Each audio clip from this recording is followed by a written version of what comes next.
듣기만 해도 내공이 쌓이는 방송 2시간 철학의 돌풀입니다. 네, 안녕하세요. 반갑습니다. 오늘도 이진경 선생님의 철학과 굴뚝청소부를 계속 이어서 해보도록 하겠습니다. 오늘 할 페이지는 366쪽이고요. 5번 푸코 경계 허물기의 철학입니다. 네, 드디어 푸코를 하게 됐습니다.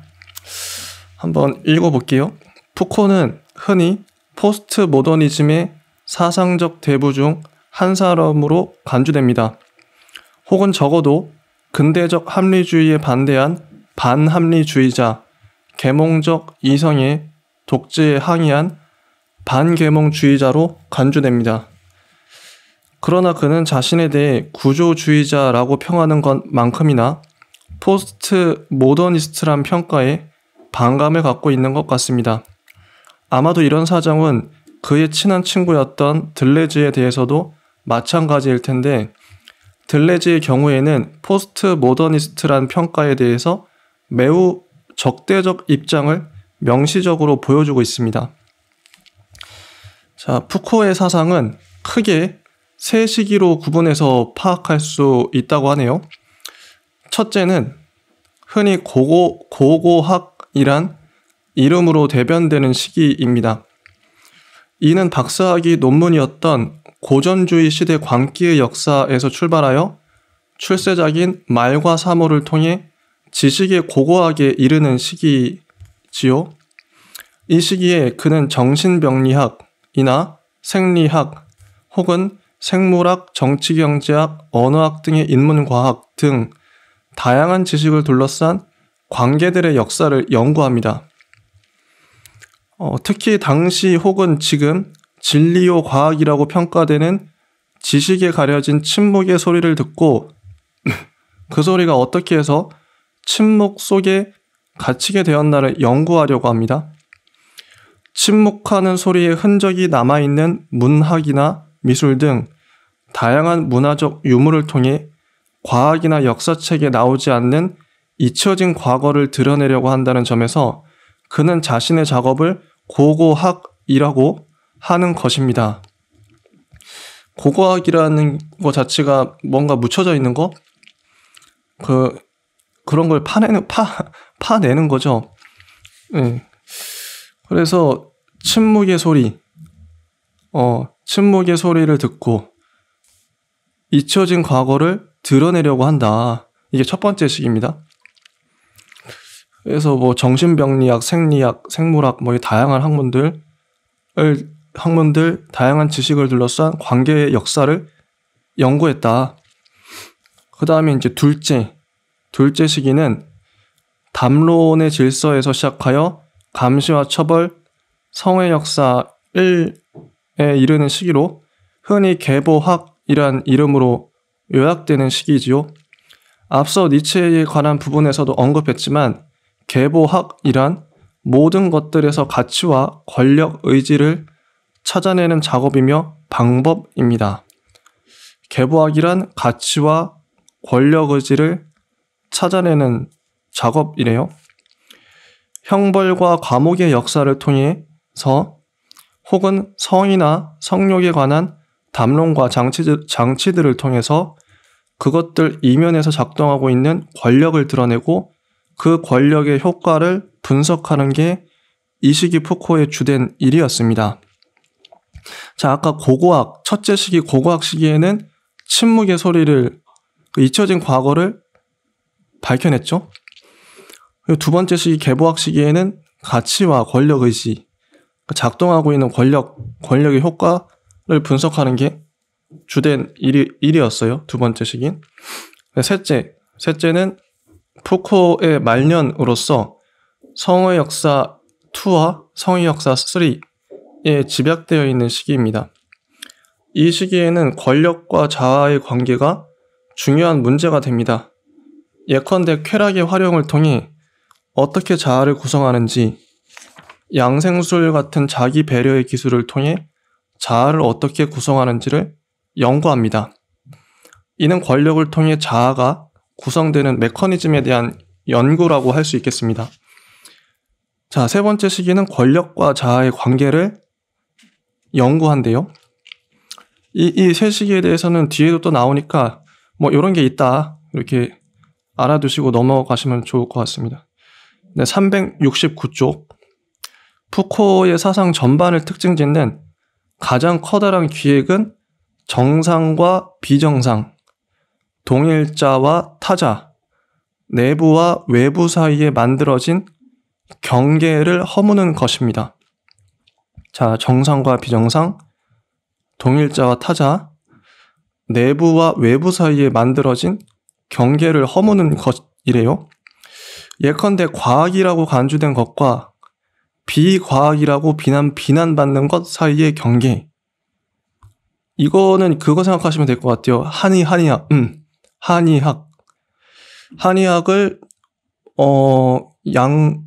양학에서는 양의사들은 인정하지 않죠. 한의학을 사이비처럼 보죠. 비과학이라고 보죠. 근데 한의학이 실제로도 효과가 있잖아요. 뭐 과학적으로 다 검증이 안 된다 할지라도. 그리고 한의학뿐만 아니라 민간요법도 있죠. 그런 겁니다. 예컨대 과학이라고 간주된 것과 비과학이라고 비난받는 것 사이의 경계. 방점이 어디 찍혀 있는지 아시겠죠? 과학보다는 비과학에 무게중심이 가 있다. 왜냐면 비과학은 항상 비난받고 무시받고 천대받을 테니까. 그래 왔으니까. 그죠? 그 다음에 정상인과 아직 정상인이 아닌 자들 사이를 가르는 경계, 이성과 비이성을 가르는 경계, 혹은 이성의 내부와 외부를 가르는 경계, 정신이 나간, 정신이 들어온 이란 말을 생각해 보세요. 가 그것입니다. 자, 한마디로 내부이자 정상과 동일시될 수 있는 동일자와 거기에 동일시될 수 없기에 배제되어야 할 타자 사이를 가르는 경계를 푸코는 허물려고 하는 것이래요. 여기서 타자란 말은 라캉이 쓰는 것과는 정반대의 뜻입니다.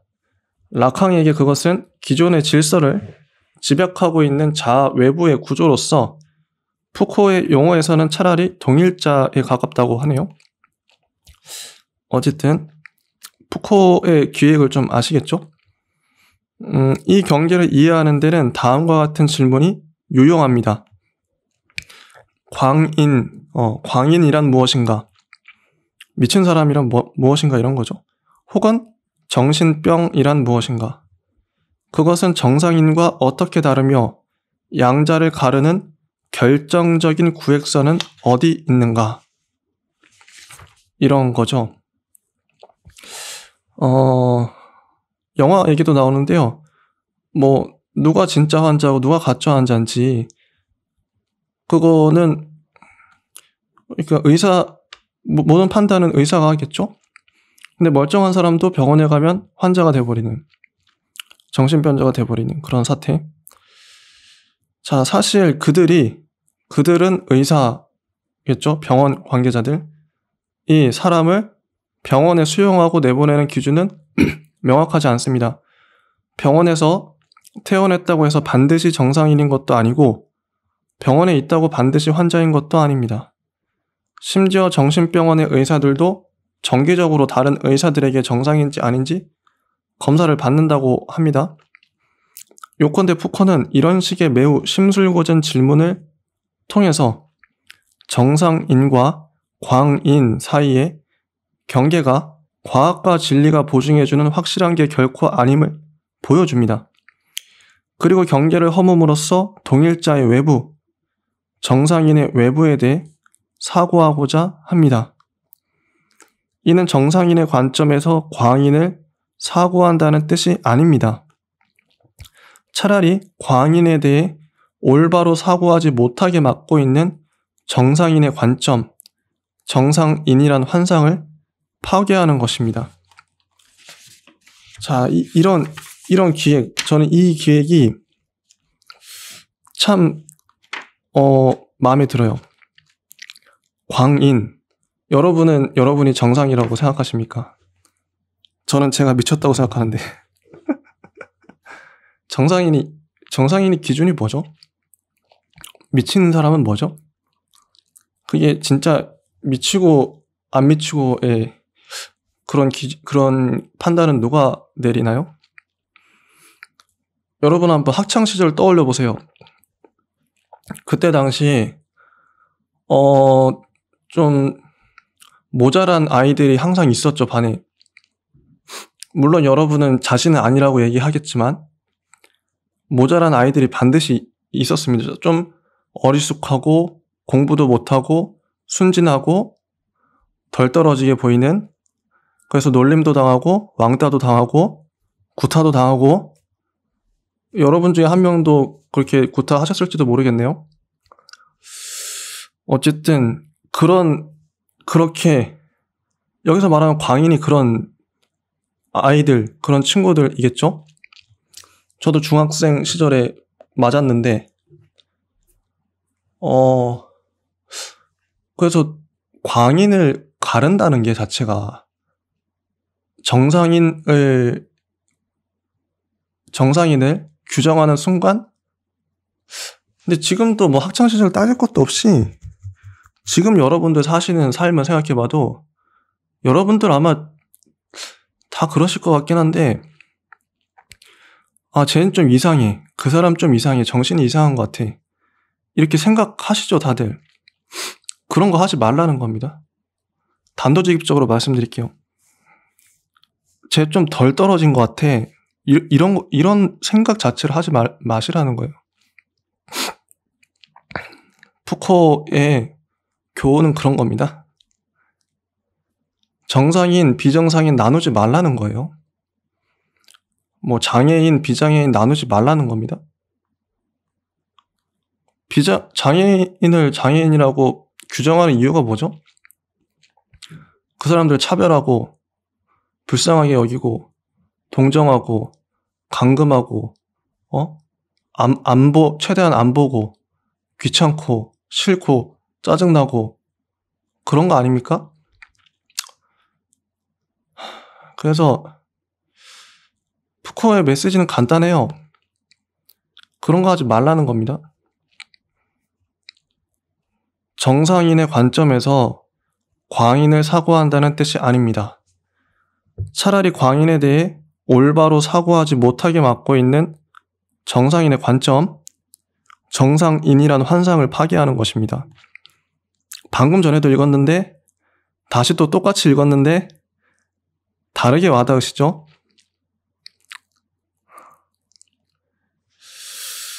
정상인이란 환상, 정상인 없습니다. 미친 사람도 없고요. 모두 사람은 그냥 동등합니다. 평등하고요. 그리하여 우리는 비로소 광인의 목소리를 여러분이 무시하고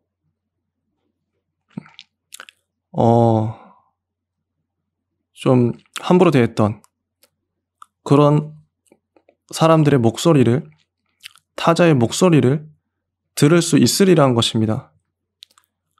동일자는 그냥 평범하다고 생각하는 여러분들이 다 동일자예요. 나는 아니겠지, 나는 멀쩡해, 다 동일자입니다. 동일자에 의해 어둠 속에 갇혀버린 침묵의 소리를 말입니다. 이처럼 경계를 허물음으로써 푸코는 무엇을 하려는 걸까요? 배제된 타자에게 다시 동일자의 자리를 주고 복권시키려는 것일까요? 병원에 수용당하길 거부한 광인이나 차별에 고개 숙이길 거부한 흑인, 혹은 규율에 따르길 거부한 범죄자를 새로운 정상인의 모델로 승화시키려는 것일까요? 물론 그건 아닙니다. 중요한 것은 이처럼 경계를 허무는 작업을 통해 기존의 동일자에 가려서 보이지 않던 영역, 비정상과 동일시되던 외부여서 생각할 가치도 없다고 간주하던 영역을 다시 사고할 수 있을 것이며, 우리 자신을 사로잡고 있는 동일자를 새로이 사고할 수 있으리란 것입니다. 보이지 않던 영역. 학창시절에 항상 침묵하고 왕따를 당하고 괴롭힘을 당하던 보이지 않는 아이들이 있었어요.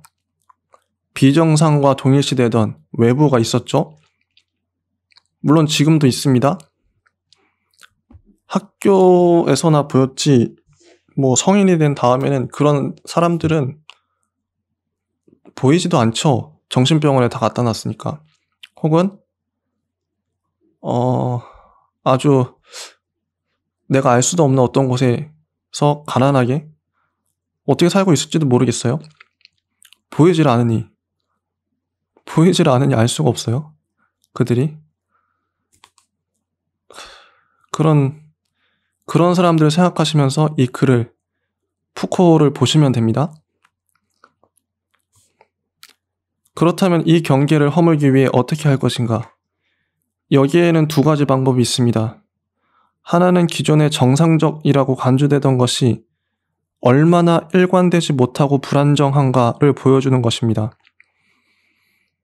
정상인이라는 게 여러분은 일관되다 생각하시죠? 안정적이다 생각하시는데 얼마나 일관되지 못하고 불안정한가, 즉 동일자 내부에 균열을 드러냄으로써 동일자 자체를 해체시키는 게 바로 그것입니다.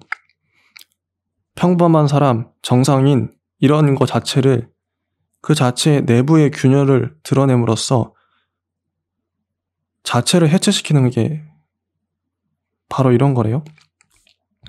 이는 주로 데리다가 사용하는 방법이죠. 데리다가 이런 방법을 사용했다. 다른 하나는 동일자에 의해 배제된 타자, 그리하여 강요된 침묵 속에서 갇혀버린 타자의 목소리를 끄집어내는 것.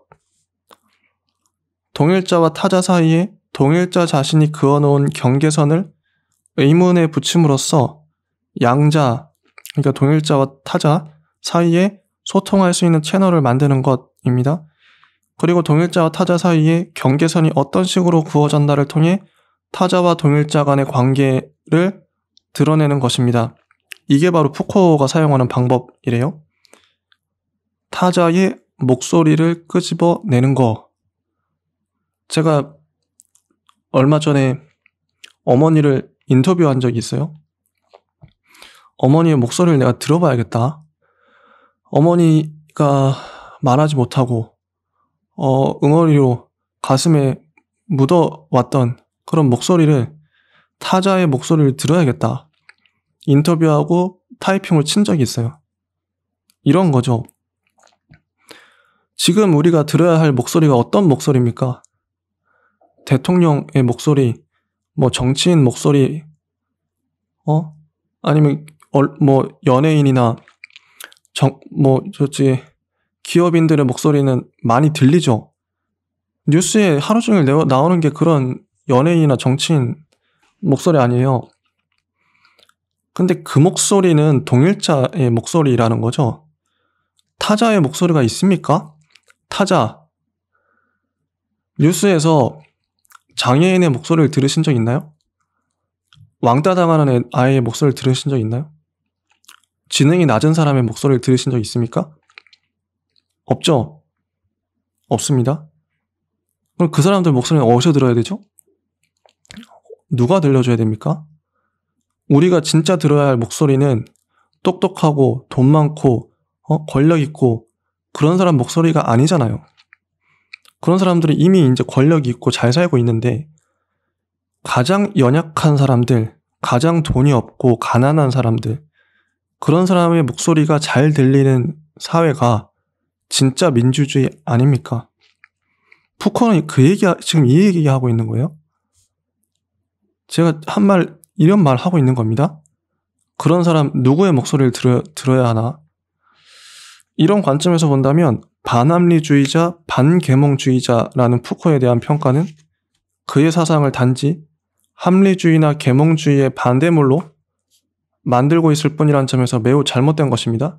즉 이성과 비이성, 계몽과 목매 사이의 경계선 자체를 허물려는 푸코의 노력은 그 경계선을 인정한 위에서 이성 아닌 비이성, 계몽 아닌 반계몽을 지지하는 반합리주의자의 태도와 전혀 다르다.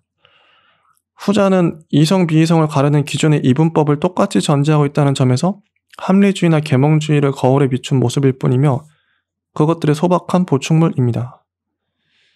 이렇게 하고 그 다음에 375쪽 푸코는 타자를 소통과 대화의 자리에 끌어냅니다. 놀랍죠? 성소수자, 소수자들, 약자를 소통과 대화의 자리에 끌어낸대요. 여기에는 두 가지 방식이 있는데 하나는 그 타자의 역사를 통한 것이고 다른 하나는 동일자의 역사를 통한 것입니다.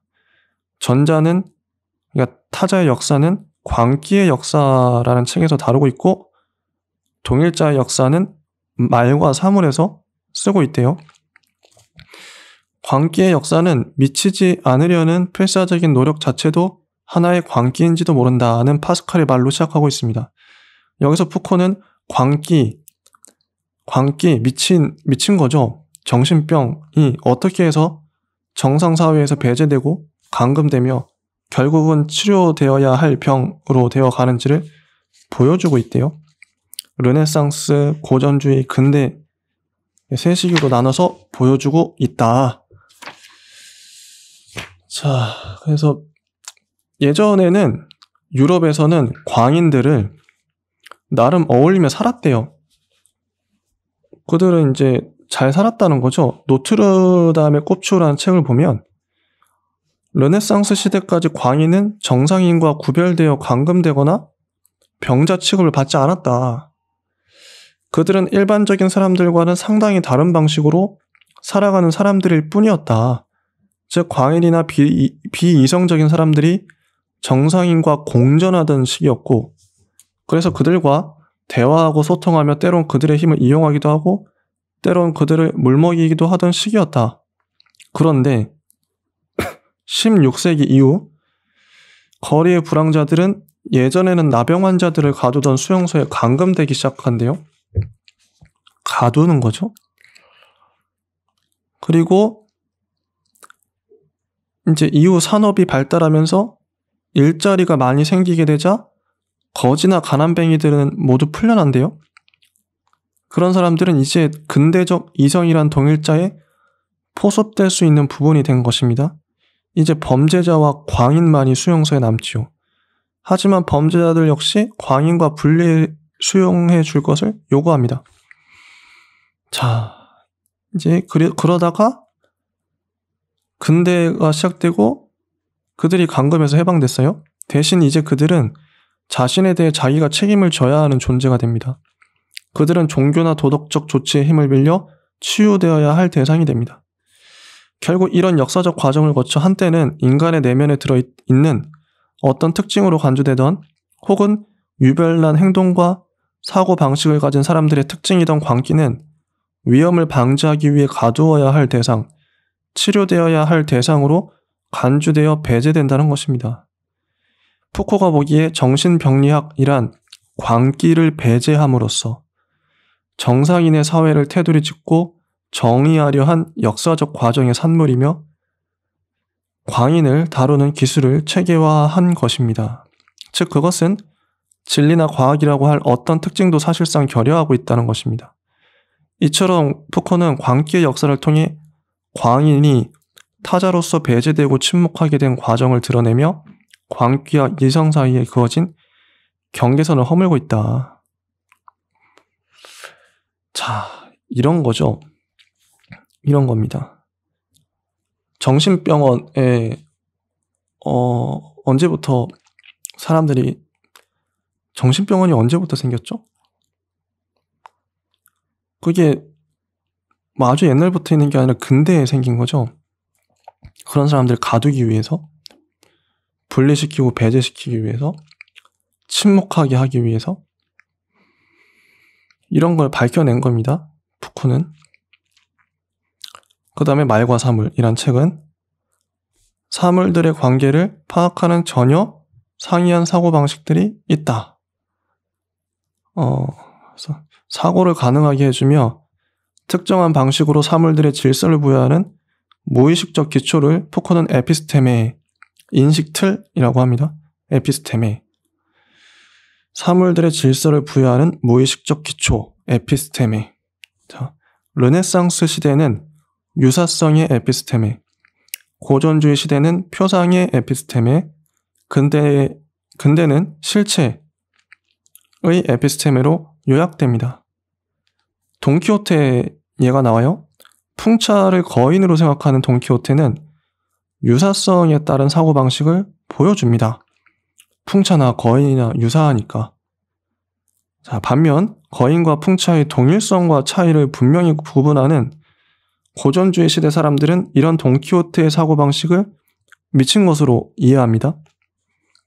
호박꽃과 배추꽃이 어떻게 같고 어떻게 다른지 등을 분류하는 린네의 분류학은 고전주의 시기의 에피스테메를 대표합니다. 이들은 표상들이 사물을 있는 그대로 재현한다고 믿었고, 따라서 표상들을 분류함으로써 사물들의 질서를 파악할 수 있으리라고 믿었습니다. 나는 생각한다, 고로 존재한다는 데카르트의 말은 생각, 표상을 통해 직접 존재에 도달할 수 있다는 이런 사고방식을 잘 보여줍니다. 그러니까 푸코의 말은 같은 돈키호테라도 풍차를 향해 달리는 거인인 줄 알고 풍차를 향해 돌진하는 돈키호테라 할지라도 예전에는 그게 미친 게 아니었어. 근데 고전주의 시대로 오면서 미친 게 된 거예요. 그 똑같은 행동이 다르다는 겁니다. 에피스테메가 시대마다 다르다는 거예요. 같은 행동도. 자, 근대의 에피스테메는 고전주의 시대와 달리 표상으로 환원되지 않는 실체를 인정한다고 합니다. 예컨대 칸트의 사물 자체처럼 표상이 닿지 못하는 외부의 실체가 있다는 것이죠. 생물학도 예전에는 분류학에 그쳤지만 이제는 생명이라는 실체를 중심으로 그것을 위해 기능하는 기관이나 특징을 근거로 새로 정리됩니다. 나아가 이 실체 자체가 진화한다는 생각이 나타나며 그로 인해 역사라는 개념이 나타난다고 하지요. 정치경제학에서는 노동이라는 범주가 바로 그런 자리를 차지합니다. 그리고 인간이란 개념은 이 근대라는 시기의 산물이라고 합니다. 자, 푸코는 서로 상이한 사고의 무의식적 기초가 어떻게 변화되어 왔는가를 보여줌으로써 지금은 이성이란 이름으로 동일하게 불리는 동일자가 사실은 역사적으로 상이하게 존재했음을 보여줍니다. 이는 동일자와 타자의 경계선을 사실 동일자 자신의 역사를 본다고 하더라도 결코 하나로 고정할 수 없음을 보여주는 것입니다.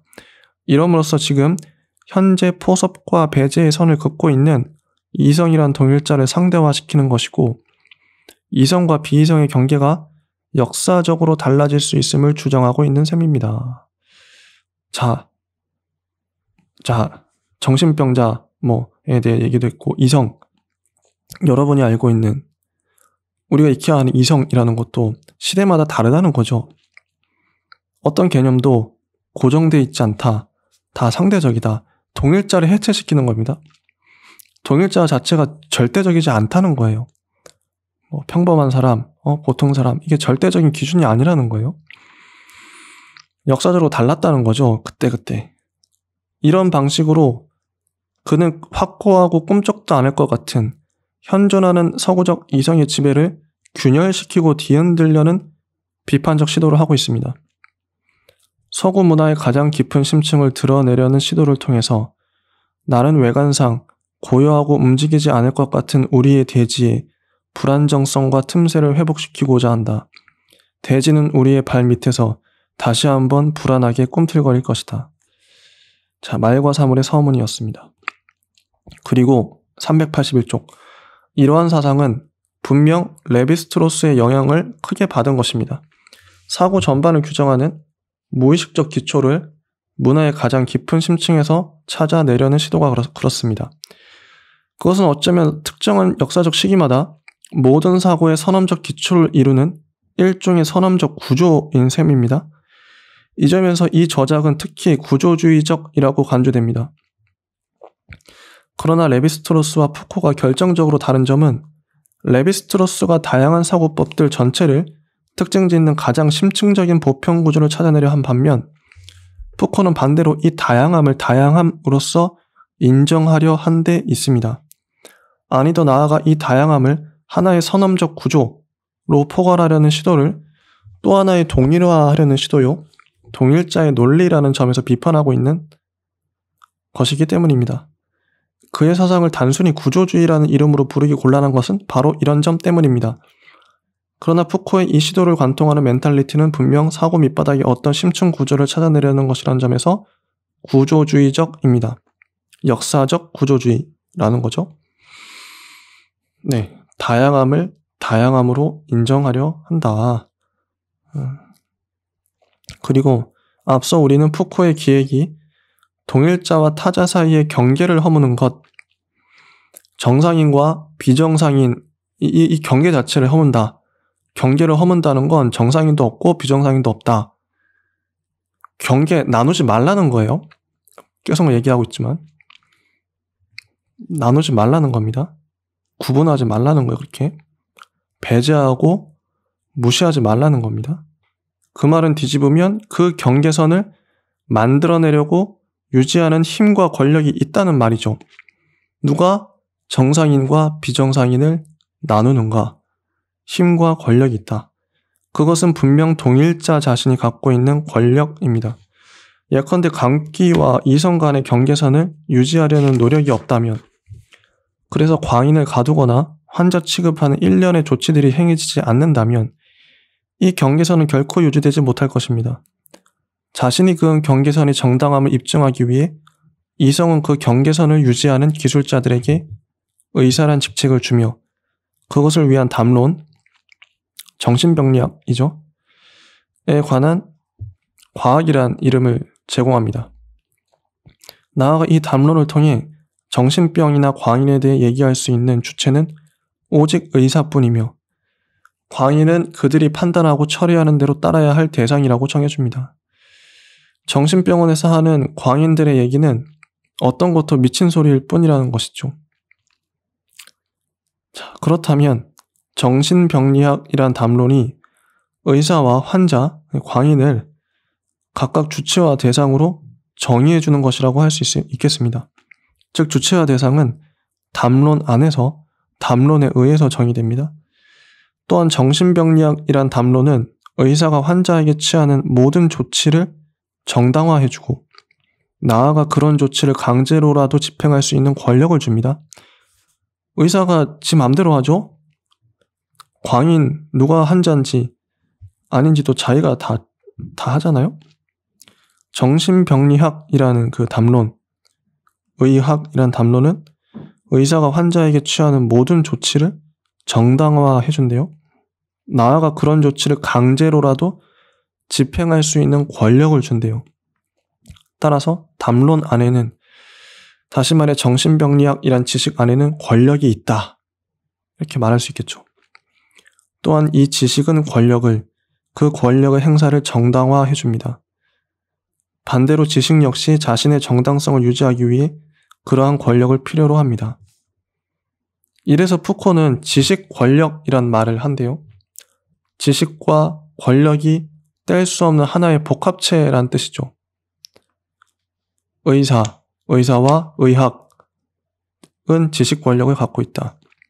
자기가 마음대로 환자를 정하고 학문에 기초해서 의학이라는 학문의 권위를 빌려서 환자를 진단하고 환자를 정하고 처방하고 지식 권력이라는 거예요.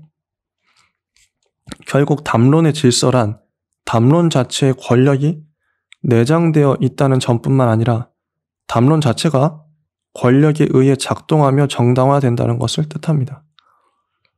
다른 한편 담론만으로는 이러한 권력을 유지할 수 없습니다.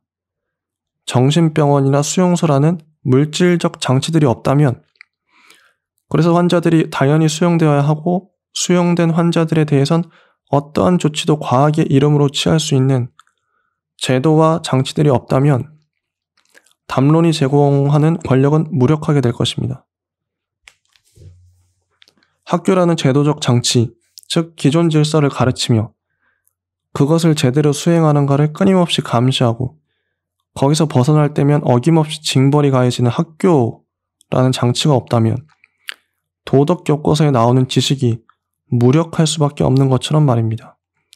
학교와 도덕 교과서는 지식 권력이죠.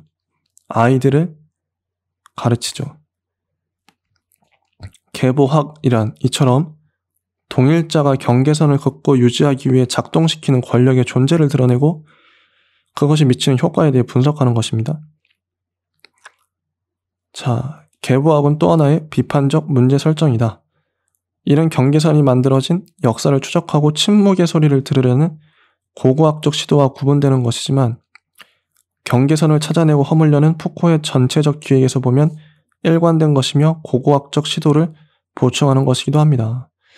바로 이러한 관점에서 푸코는 감시와 처벌의 역사를 서술합니다. 애초에 지배적이던 것은 공개적인 끔찍한 처형, 그 신체형의 화려함이었습니다.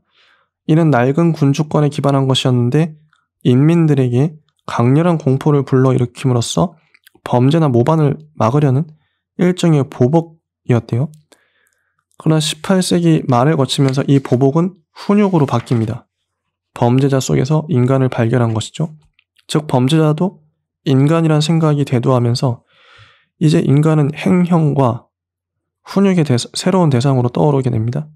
여기서는 죄를 범한 개인들을 법적인 주체로, 즉 자기 행동을 책임질 수 있는 인간으로 다시 만들어내는 게 중요해집니다. 나아가 이들의 신체 운용에 대한 면밀한 통제를 가능하게 하고 신체를 항상적으로 속박할 수 있으며 효율적인 순종을 강제할 수 있는 방법으로서 감시가 발전한다. 더불어 시간표, 신체와 동작의 상관화, 시간의 철저한 활용, 시험, 제재의 규격화 등등 다양한 훈육의 기술들이 발전합니다. 이로써 감옥은 단순한 처벌 권력에서 규율에 의해 법적 주체로 훈련시키는 교정 권력으로 전환됩니다.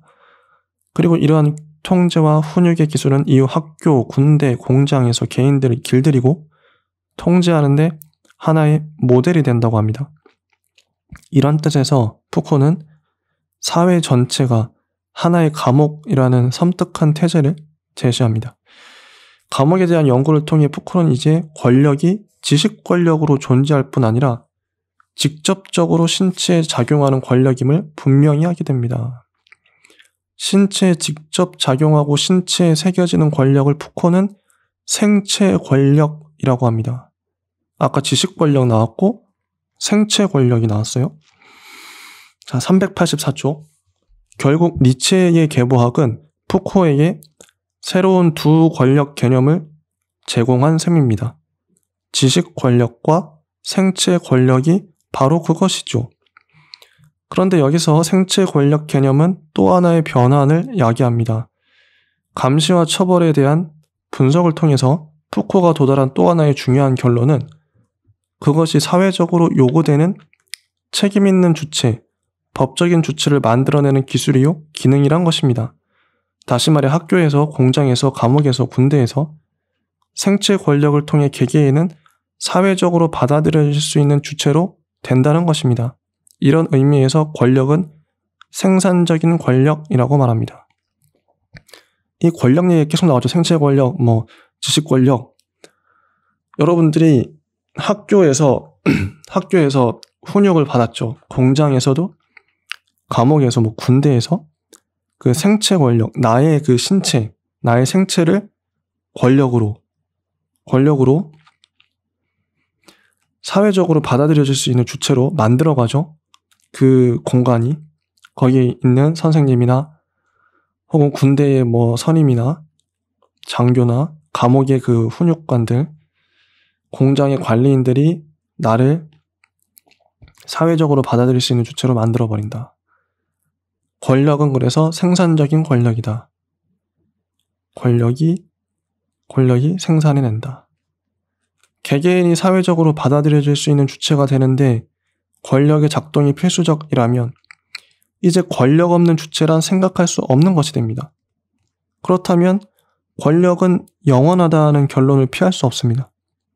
마치 알티세르가 이데올로기 없는 주체는 없고 따라서 이데올로기는 영원하다고 했듯이 말입니다.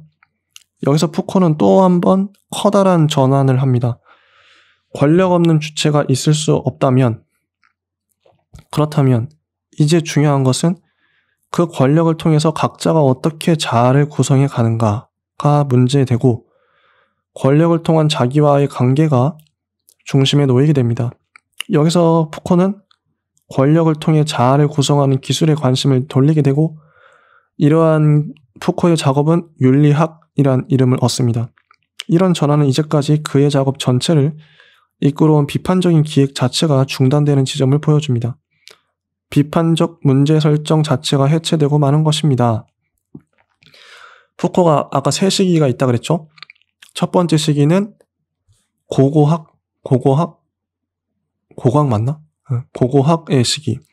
그건 침묵의 소리를 들려주는 거였죠? 아까 소수자와 약자의 소리를 듣자 이런 거였잖아요. 그게 첫 번째 시기였고 그 다음에 두 번째 시기는 계보학 맞지? 계보학의 시기. 그 시기는 이제 소수자, 약자의 소리를 들었으니까 소수자와 약자를 억압하는 그 권력의 목소리, 그 동일자라고 불리는 그 권력들, 그거를 해체시키는 거죠. 그리고 세 번째, 이제 그러면은 모든 주체는 권력에 의해서 구성될 수밖에 없으니까 자신도, 자아라는 것도 권력에 의해서 구성이 돼. 그러면 자아와 권력의 관계가 중요해져요. 어쨌든 나라는 존재는 뭐 학교든 감옥이든 공장이든 권력에 의해 만들어진 존재니까 나를 구성한 이 권력과 이 자아, 나의 관계를 탐색하는 거예요. 자아가 권력에 의해서 어떻게 구성되는가. 이게 중요합니다. 푸코의 세 번째 시기. 근데 이 비판적 문제 설정 자체가 해체되고 말았어요. 왜냐하면 듀스는 이를 니체적인 권력 개념에 따른 필연적 귀결이라고 비판합니다. 니체에게 권력은 지배 저항의 대립이 중요하다기보다는 모든 개체들을 살아있게 만드는 권력 의지로서의 의미가 중요하기 때문입니다. 이는 일면 타당한 평가입니다. 그러나 사실 좀 더 니체의 사상에 충실했던 들레즈는 유사한 경로를 거치지만 푸코와는 다른 귀착점에 이른다는 것을 주목해야 합니다. 즉, 들레즈는 철저하게 니체적인 출발점을 가지며 니체적 입장에 지속적으로 충실하지만 동시에 스스로 막수주의자라고 고언하는 비판적 지점에 이르고 있습니다. 제가 보기에 푸코의 입장은 니체의 개념에 의존하나 결코 충분히 의존하지 않습니다. 니체에게는 작용적 힘과 반작용적 힘, 긍정적 의지와 부정적 의지가 언제나 공존하며 대립투쟁합니다. 이는 생성을 중심에 두고 파악하는 그의 사상과 긴밀히 연관되어 있습니다. 하지만 푸코는 아마도 니체의 긍정적 의지나 작용적 힘이 생물학적인 권력 의지로 결국 형이상학적 실체를 가정하는 결과에 빠질 위험에 주의했던 것 같습니다. 유명론적 입장이 강했던 그로선 아마 이런 선택은 불가피했을지도 모릅니다. 따라서 니체가 보기엔 반작용적 힘, 부정적 의지에 불과한 요인이 권력 개념을 일면적으로 정의하게 됩니다. 푸코가 말하는 생체 권력 개념이 바로 그렇습니다. 반면 들레즈에게는 1차적이고 작용적인 힘이 긍정적 의지 개념이 욕망하는 생산이란 개념으로 작동하고 있으며 이것이 자신을 통제하려는 코드화된 힘과 권력에 저항하고 대립합니다. 따라서 주체는 단지 생체 권력이 일방적으로 만드는 수동적 생산물로 전락하지 않습니다. 차라리 그것은 끊임없이 코드화하려는 힘에 저항하는 움직임을 만들어냅니다. 이는 근대 철학의 한계를 넘어 새로이 주체의 생산을 파악하는 탁월한 유물론적 관점이라는 게 제 의견입니다. 동일자와 타자 사이의 경계선을 허물려는 푸코의 기획은 사실 근대적인 이성의 경계를 허무는 것이었고 근대적인 문제 설정 자체를 상대화하고 넘어서려는 것이었습니다. 이런 점이 푸코를 들레즈와 함께 포스트 구조주의 중심에 자리잡게 한 요인일 것입니다. 진리란 동일자 자신이 발행하는 동일자의 보증서에 불과하다는 것을 분명히 합니다. 즉 그것은 지식에게 권력을 제공하고 권력을 통해 지식이 작동하도록 하는 지식 권력의 접착제인 셈이지요. 그럼으로써 근대적인 진리 개념은 철저하게 파괴되고 지식을 재는 참된 지식이라는 잣대는 부러지고 맙니다. 정신병리학이나 임상의학에 대한 분석을 통해 그리고 결국은 지식에 대한 고고학적이고 계보학적인 비판을 통해 과학이란 이름의 정당화주의 또한 해체해야 합니다.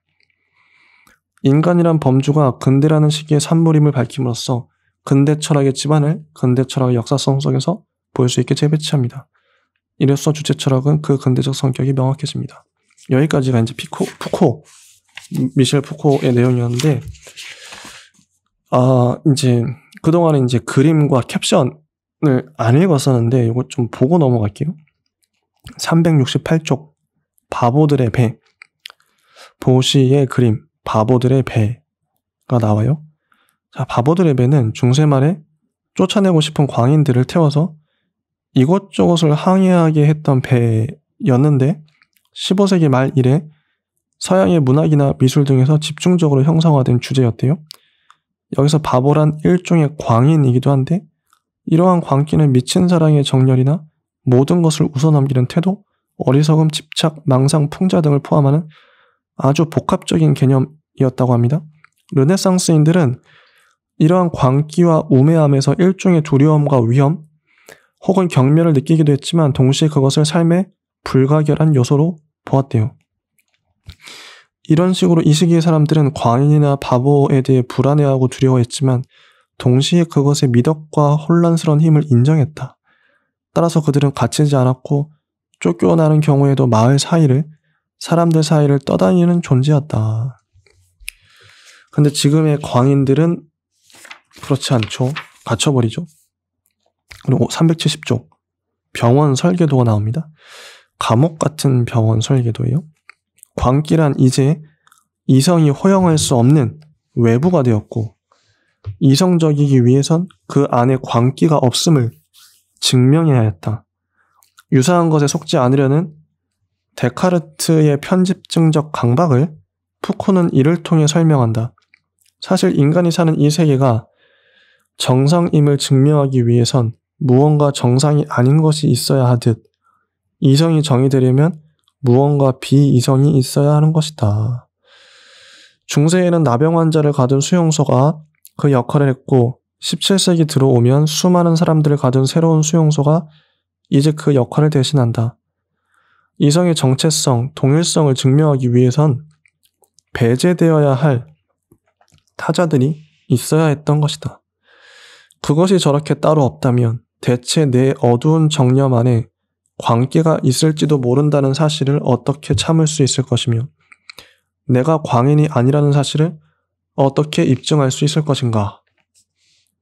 372쪽 감옥 사진이 나오는데요. 감옥을 한국에선 교도소라고 부른다. 바로잡아 이끄는 곳이란 뜻이다. 그러나 들어가 보지 않아도 우리는 감옥이 그와 정반대의 역할을 하고 있다는 것을 잘 안다. 그래서 수인들 자신이 감옥을 국립대학이라고 부르기도 한다. 그 뜻이야 다 알겠지만 굳이 말하면 범죄를 배우고 범죄를 할 인연을 만드는 곳이란 뜻이다. 확실히 그런 점에서 감옥은 실패했다. 그곳에 있지 않은 우리 자신의 정상성을 믿기 위해서 우리 안에 있는 욕망이 아직은 정상을 벗어나지 않았으며 이성의 통제 아래 있다는 것을 믿기 위해서 감옥이 있는 거죠. 혹자는 비슷하지만 아주 다르게 말한다. 감옥은 이 사회 전체가 감옥이 아니라는 것을 가시하기 위하여 저기 저렇게 따로 존재한다. 푸코는 좀 다른 식으로 말한다.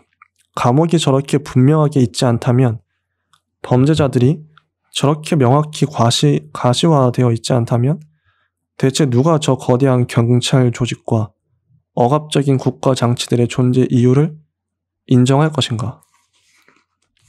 중요한 질문이죠.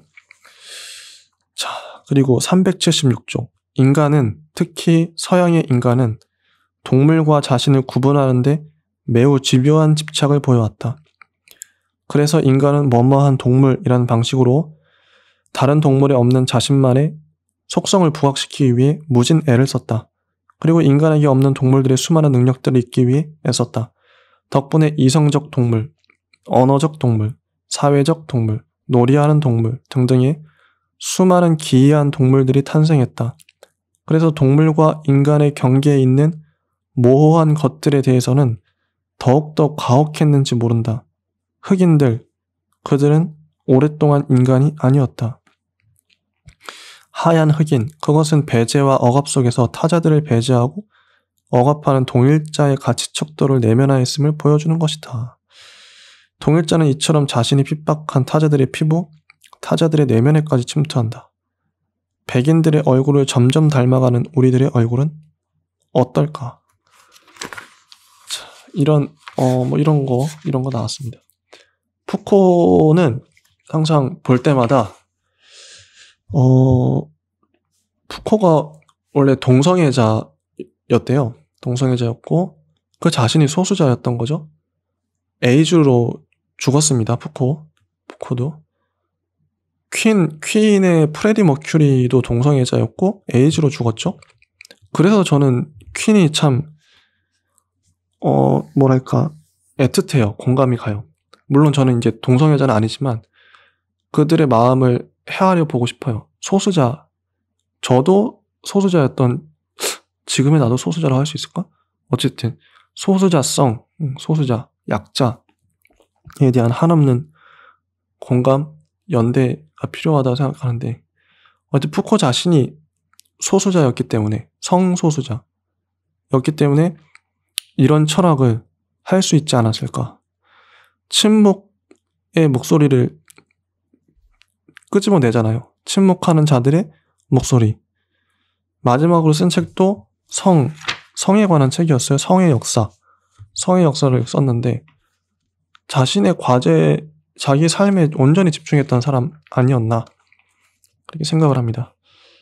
그래서 푸코의 이런 질문들, 푸코의 기획은 그래서 아까 했던 것처럼 세 가지로 나누죠. 침묵하는 자들의 소리를 끄집어내는 거, 배제된 자의 목소리들을 발굴하는 거, 그건 지금도 유효합니다. 언론이 이런 일을 해야 되는데 어떤 언론이 이런 일을 하고 있는지 모르겠어요. 연예인 인터뷰하고 정치인 인터뷰하고 경영인들 인터뷰는 잘 하던데 약자와 소수자 인터뷰는 잘 안 하더라고요. 그래서 침묵의 목소리, 저도 지금 요즘에 제일 관심 있는, 물론 예전부터 관심 있는 게 침묵의 목소리를 발굴하는 거, 감춰진 목소리, 피해자들의 목소리. 그리고 그 다음에 두 번째 시기는 동일자를 해체하는 거. 동일자를 해체하는 건 방향이 전 반대죠. 약자와 소수자가 아니라 다수, 권력. 예를 들어 동일자를 해체한다는 건 간단하죠. 정치인들의 민낯을 까발리는 거예요. 그리고 경영인, 부자들, 그리고 대학 교수들, 좀 검사, 판사, 의사, 좀 배웠다는 사람들, 그런 사람들의 그 허위 의식이나 그런 것들을 파헤치는 것이죠. 그게 두 번째 시기. 이런 것도 물론 필요해요. 되게 중요한, 둘 다 필요합니다. 소수자와 약자의 목소리를 듣고 동일자를 해체하는 거 다 필요하죠. 그 다음에 세 번째, 우리는 어쨌든 권력에 의해서 학교, 가정, 이런 거에 의해서 내가 형성이 됐는데 이런 나와 권력과의 관계를 밝히는 거 중요한 작업이죠. 권력, 이런 것들을 밝히는 작업, 자아가 어떻게 권력에 의해서 구성되는지 중요한 작업이죠. 이런 것들. 그래서 푸코의 책을 앞으로도 읽어볼 텐데 참 대단한 철학자입니다. 오늘 이제 푸코 편은 여기까지 하고 다음에 드디어 이제 들레즈 나오는데요. 또 다음 시간에 뵙겠습니다. 오늘 이제 푸코 얘기를 해서 그런가 흥분했네. 감사합니다.